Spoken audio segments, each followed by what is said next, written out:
KW Continente presenta los análisis y comentarios del ingeniero José Isabel Blandón y Fernando Correa. Muy buenos días, Panamá. Hoy es viernes 29 de enero. Bueno, vamos para el último fin de semana de encierro. Ya las cosas irán abriéndose paulatinamente el lunes. ¿Cómo va a ser esa apertura? Pues podrán los restaurantes hacer lo que están pidiéndole al gobierno, abrir con las medidas de seguridad. Recuerden, ayer hubo un tuit interesante hecho por el ministro de Turismo, Iván Esquilsen, donde decía que se reunió con el ministro de Comercio y con el ministro Sucre de Salud para poder ir abriendo playas, ríos y restaurantes. Vamos a ver cómo se concreta esto y si el martes tendremos humo blanco en esta noticia. Bueno, ¿qué va a pasar con la SEP y esa decisión de realizar o que le permitiría a las compañías realizar cortes de luz a partir del lunes? Ahora vamos a hablar con Armando Fuentes porque ¿cuál es la medida que se va a tomar y qué se pospone hasta el 1 de marzo? Vamos también, bueno, ¿qué fue lo que el expresidente Martinelli y su equipo presentaron ayer en la Corte Suprema de Justicia? También vamos a tener a la exministra Alma Cortés, este desistimiento o este amparo para la demanda puesta por Juan Carlos Navarro y Rosendo Rivera. Vamos a hablar, pues, también cómo nos está afectando este encierro a nivel sociológico. 11 meses de esta pandemia, angustia, estrés, ansiedad. ¿Cómo dominar todo esto y hacia dónde vamos? Y yo creo que, al igual que José y todo el equipo, nos unimos a ese sentimiento de pesar por esa lamentable pérdida de don Homero Londoño, un periodista de carta cabal, realmente, bueno, compañero de 1000 batallas en KW Continente. Fue director de noticias, incluso durante el periodo de los últimos días, los últimos años de la dictadura estuvo en el exilio debido a su posición firme como director de noticias de esta radio. Así que a los deudos de don Homero, pues en mi más sentido pésame y que bueno, que por lo menos tuvimos el placer de convivir y conocerle. Don José. Buenos días, Fernando. Buenos días. Buenos días a toda nuestra audiencia que nos sigue en radio KW Continente y en televisión Canal 21 Next TV. Vamos a mantenerlo informado de lo que pasa en el mundo internacional y en el mundo local y usted toma las decisiones que usted crea conveniente. Fernando, hoy es viernes. Hoy es viernes. Viernes 29, es el último viernes del mes de enero y el lunes arrancamos con el segundo mes del año, 2021 en su segundo mes. Aunque usted no lo quiera creer, sí, el tiempo no lo detiene nadie. Inexpugnable. Una cosa hermosa que comparte. Ayer, mire, Fernando, ayer Noemí estaba viendo la luna llena. Oh, milagro, estaba viendo. Y entre cuando yo le mandé la gráfica me dice, ¿ya viste el espectáculo? Digo, yo sé. Esos son espectáculos que usted se regala. Bueno, ayer Noemí se regaló la luna llena. Hoy estaba llena, pero no se veía en ese nivel de espectáculo de la noche porque había mucha nubosidad. Y la luna expresaba con timidez su belleza. También una noticia muy triste. La muerte del amigo Homero Londoño, que tú lo conociste muy bien. Homero Londoño, fíjese, era un periodista que amaba la profesión. Sí. La amaba. Él hacía lo que hacía por tener la noticia. Y siempre la noticia con los hechos. Sí, fue un gran reportero. Un gran reportero y se vivía esto. Lamentablemente perdimos a un amigo, un hombre que aunque compartimos profesionalmente muchos años, y se lo llevó el COVID. Exacto. Una consecuencia del COVID. Pero los hombres como Homero siempre seguirán de ejemplo para las juventudes, sobre todo para los periodistas. Nuestro recuerdo eterno a ese gran amigo Homero Londoño. Muchas cosas están pasando en el mundo. Le voy a poner un par de noticias mientras usted todo el mundo comienza aquí componiendo policíaca y cosas. Déjeme darle un par de noticias internacionales para ponerla en contexto de las cosas que pasan en el mundo que usted no escucha en ningún lado. Usted sabe que en los Estados Unidos, con el ascenso al poder de Joe Biden y de Kamala Harris, se produce un fenómeno curioso. La esposa del presidente Biden, Jill Biden, es una doctora. Es médico. Doctora, no, ella no es médica, ella es doctora en idiomas y da clases de inglés. Es una filósofa de la educación.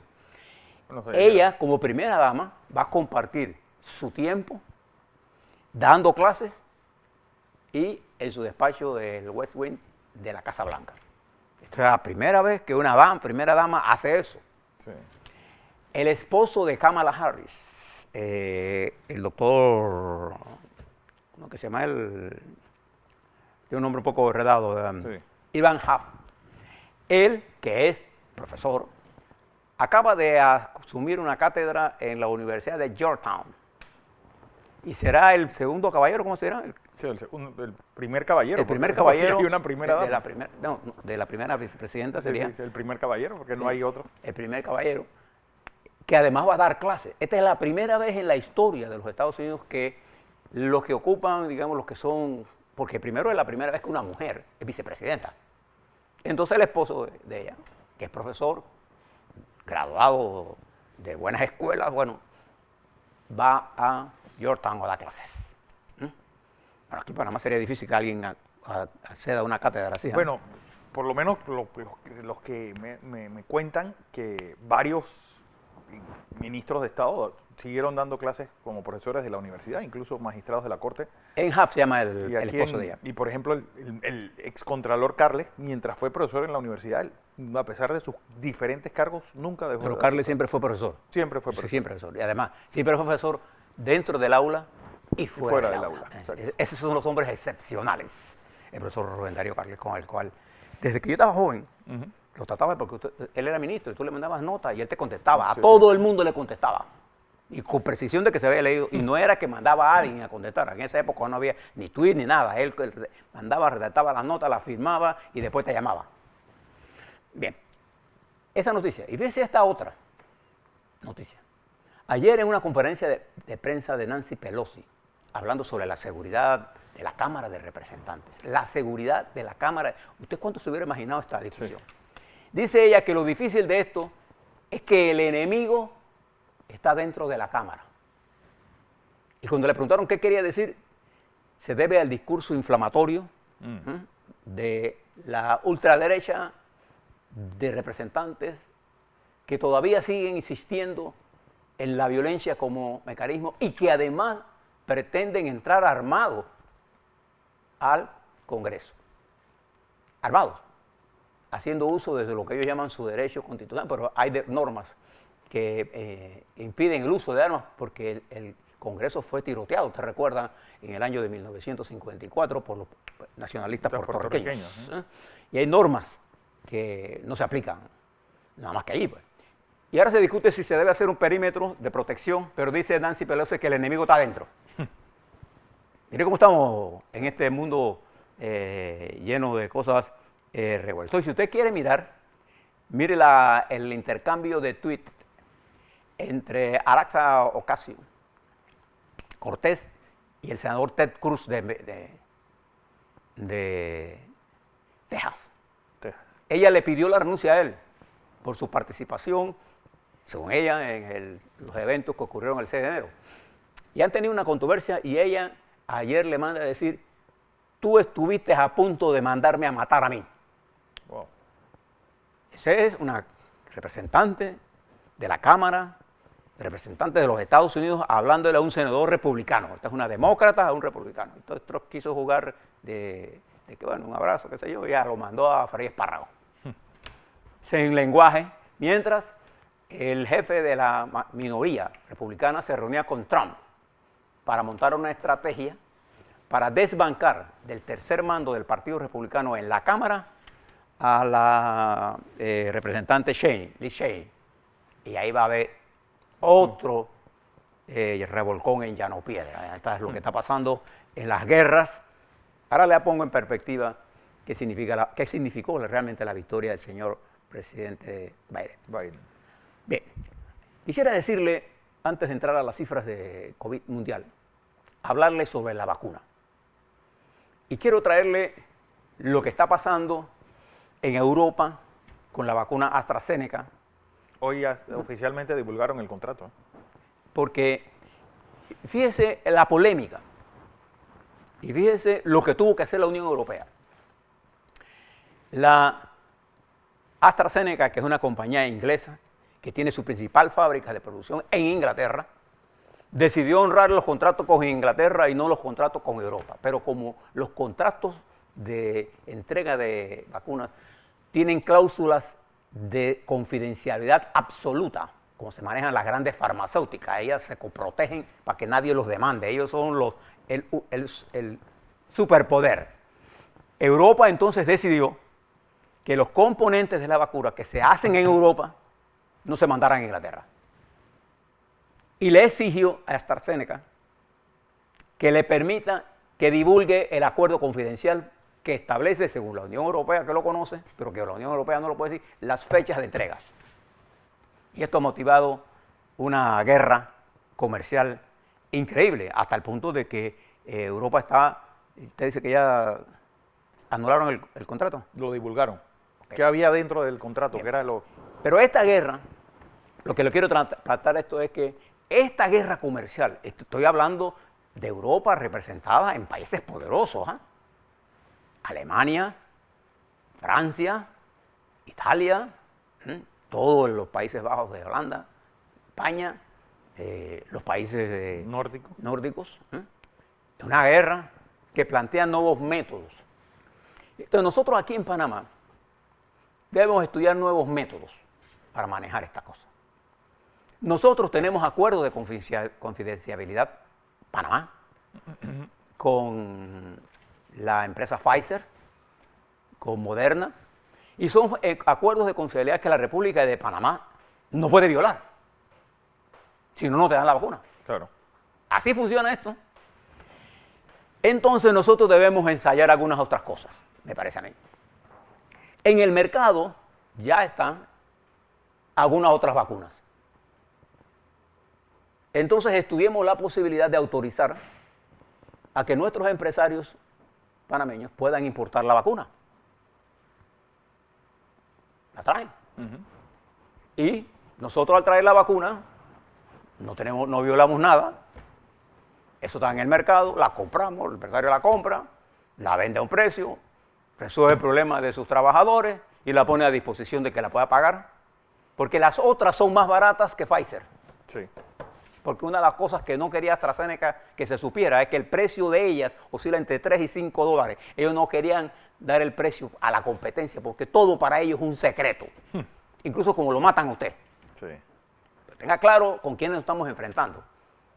Es un poder mundial que son las farmacéuticas y por un lado las tecnológicas que se han apoderado y por otro el sistema financiero global.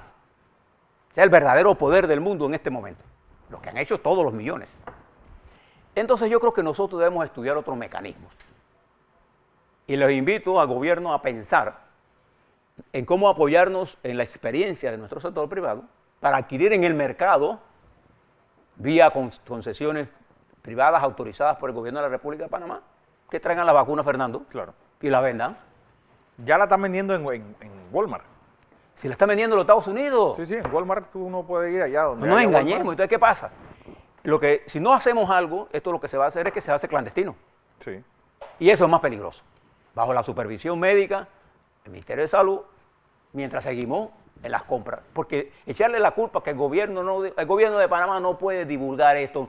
Europa lo hizo porque Europa tiene componentes de la vacuna. Además que tiene músculo para hacer lo que sea. Ah, claro, porque estamos hablando de competencia de tú a tú. Sí.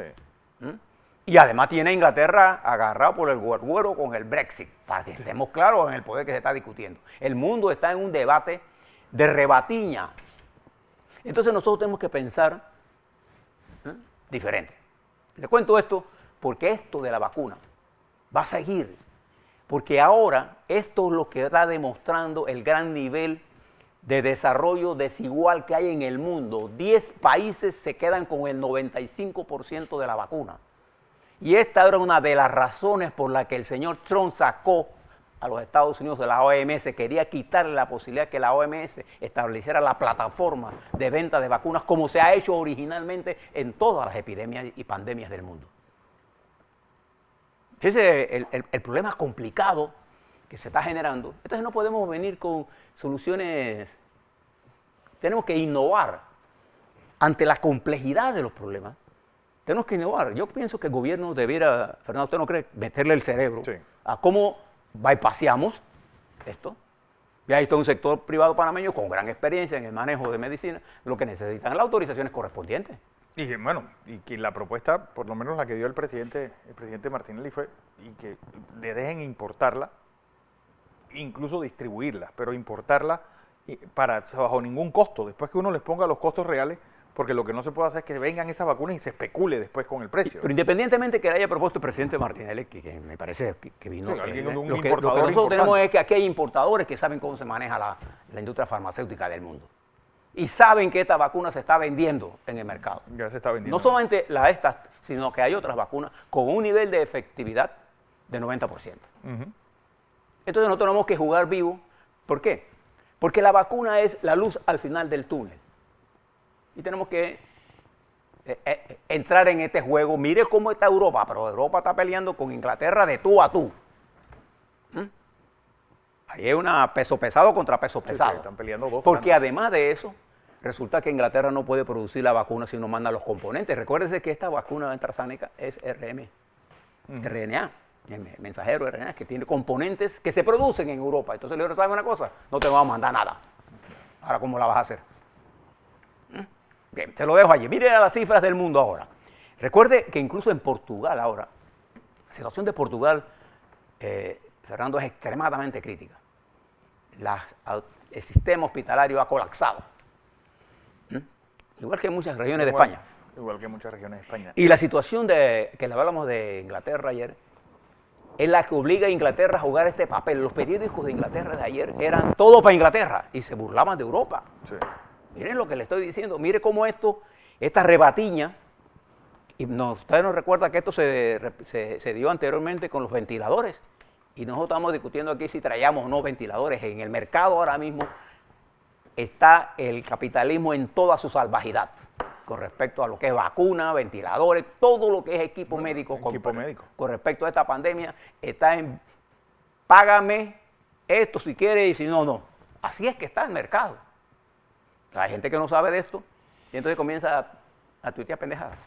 Bueno, y que cuando uno iba a pensar que Turquía le roba ventiladores a España, Francia le roba ventiladores a España, bueno, El Salvador nos roba ventiladores a nosotros que venían para acá porque está en una rebatiña y primero mis ciudadanos y después los demás. Para que tengamos una idea de cómo está el mundo, Fernando.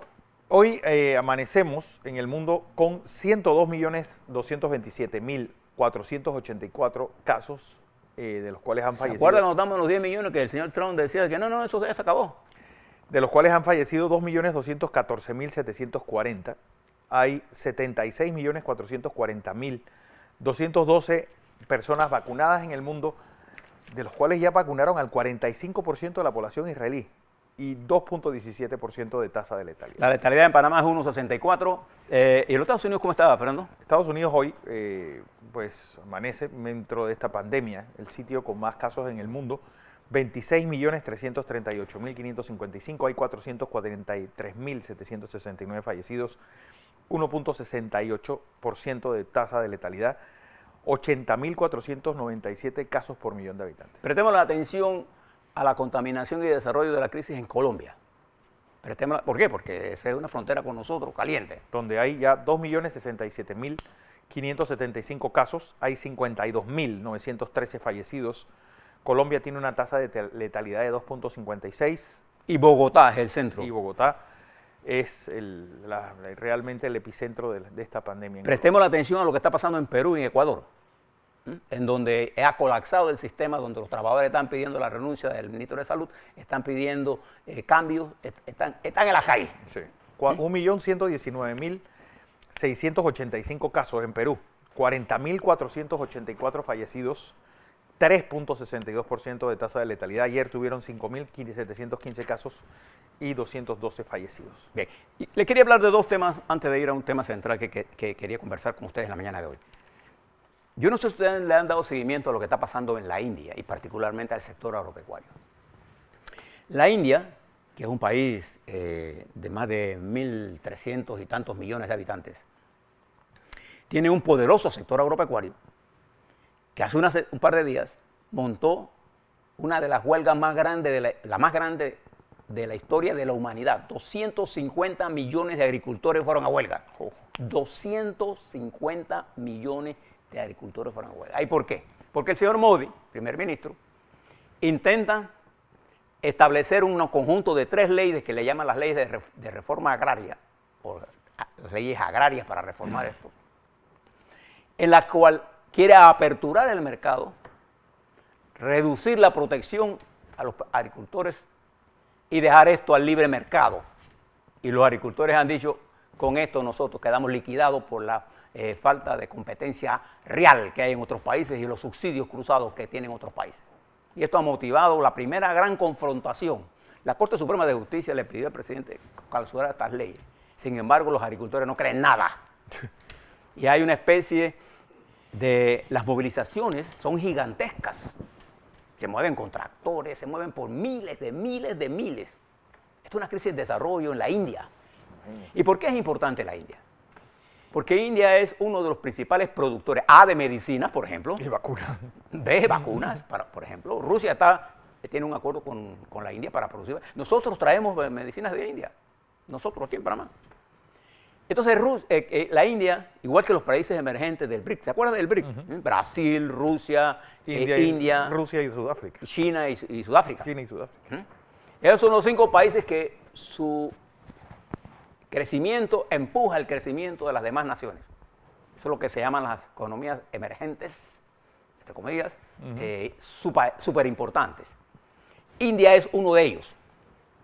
Bueno, preste la atención al desarrollo de esta crisis, que va a tener impacto, y por eso yo le hablaba de que tenemos que buscar nuevos mecanismos, tenemos que mirar el mundo como es, y tenemos que buscar de la experiencia de la gente que sabe cómo se mueve en el mundo, el comercio. Ahora ahora estamos en un periodo que yo diría un periodo especial, un periodo en el que para adquirir algo usted tiene que ser maniobrero.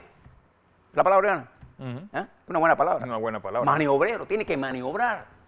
Entonces, la legalidad se pierde en la maniobrabilidad.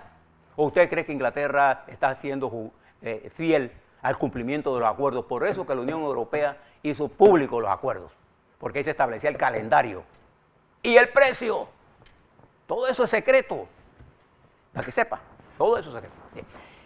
Yo quería hablarle porque he encontrado, Fernando, estimados televidentes, muchas dificultades en algún sector de la intelectualidad panameña y en el mundo de entender qué está pasando en los Estados Unidos.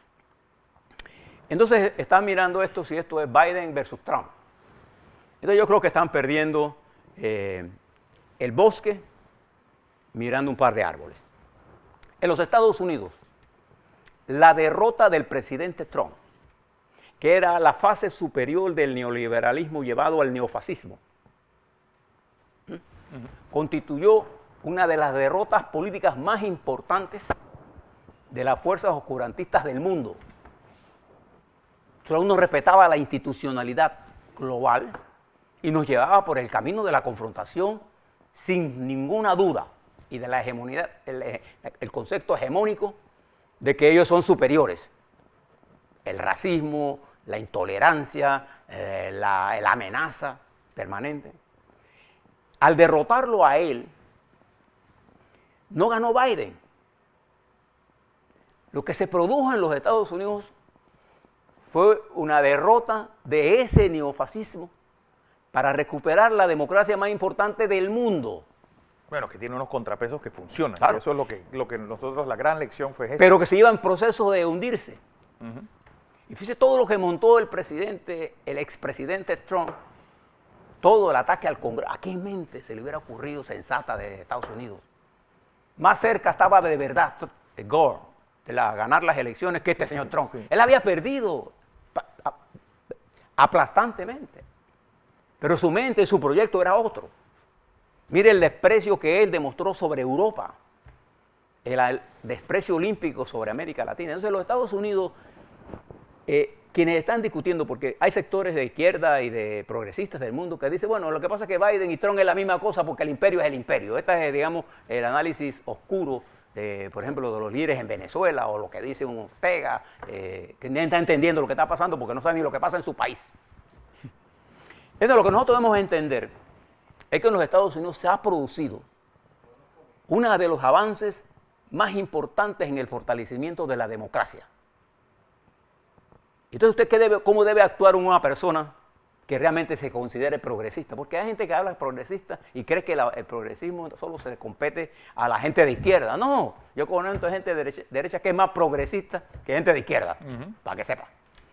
Lo progresista es entender lo que está ocurriendo y poder desarrollar una táctica y estrategia que se adapte al desarrollo y poder enfrentar la desigualdad que tenemos al frente de nosotros. Nada más mire la pandemia y las vacunas, ella le está reflejando el mundo donde estamos. Lo que pasa es que aquí quedamos discutiendo, no, lo que pasa es que el secreto de la vacuna es porque el presidente Cortizo compró esto para ganarse una plata. Sí. Entonces uno se pone a pensar, mírenlo, en 6 millones de dólares, ¿usted cree que estas transnacionales le van a dar una coima a usted? 6 millones. Ni siquiera entramos a discutir la validez de lo que estamos diciendo. Lo que pasa es que el contrato, ellos no lo saben, pero hay gente de ellos que lo sabe. Ahí está el señor ¿cómo se llama? De Movín. ¿Cómo se llama? El de Movín, el que vende medicina. Horacio Icaza. Horacio Icaza. Él le puede explicar a ustedes cómo funciona. El mercado este. El mercado este, que él lo ha usado para hacer dinero. Él le puede explicar. Esto no es un problema del presidente. Entonces, creo que el mundo, que ha dado un paso gigantesco con la victoria de las fuerzas democráticas en los Estados Unidos, y hablo de fuerzas democráticas que creen en el respeto a los derechos humanos, que creen en el respeto a la institucionalidad, a la justicia, pero que tienen posesiones de dominación con respecto a otros países, y para lo que se requiere una estrategia de nosotros. Cuando nosotros entramos a negociar con Carter, Carter era el establishment. Sí. Y para poder que Carter entendiera esto, nosotros primero recurrimos al Pentágono y lo convencimos en el año de 1975, un año antes que Carter llegara al poder, de la necesidad de reformar los tratados los tratados Jaibuno-Varila. Y el general Brown te dijo con categórica, cuente con el Pentágono para eso, general Torrijos. Llega Carter. Y después, cuando tuvimos que convencer a los senadores, entre ellos Biden, cuando era senador, logramos los votos. Porque el presidente Carter era la expresión suprema de la nueva moralidad que llegó al poder. Y lo tumbaron. El señor presidente Reagan se entendió con los iraníes antes de que llegara a la toma de posesión, antes de las elecciones, para que sepan. Sí, lo mismo ocurrió en el 68 con ¿Qué le quiero explicar? Vietnam y Nixon. ¿Qué le quiero explicar? En los Estados Unidos ha ocurrido uno de los hechos políticos sin paralelo. Una mujer negra, vicepresidenta, un gabinete de una heterogeneidad que va a crear complejidades complejas. Por ejemplo, allí los republicanos trataron de forzar hacer uso de un mecanismo que hay en el Senado de filibustero, de boicotear, la palabra que nosotros damos, a Alejandro Mayorkas, que es la propuesta de Biden para ser secretario del Interior, del DHC, de la seguridad, Home Security. El Home Security. Entonces, él, ayer, después de tanto mangoneo interno, el lunes lo confirman a este hombre de origen latino. Cuando usted mira esta paridad, usted está viendo fuerzas nuevas que van a replantear cosas. Usted está viendo la política agresiva, progresista del presidente Biden con respecto al clima. Hace unos meses estábamos a la retaguardia de todo el mundo. Hoy los Estados Unidos asumen la vanguardia. Y esto ha llenado, esta confrontación entre Inglaterra y esta compañía es parte de, digamos, la sinergia que genera el triunfo de fuerzas democráticas en un país. Al ser derrotado el neofascismo en los Estados Unidos, se produce una especie de apertura mundial que nos permite replantearnos cosas más importantes. Entonces, estos lenguajes atrasados, Fernando, de la izquierda, que el imperialismo, el otro, hablando pendejadas, ¿no? ¿Sí? Observen nada más. Las fuerzas de Biden, que ha llegado al poder, no son para entregarse a China, como decía el señor Trump.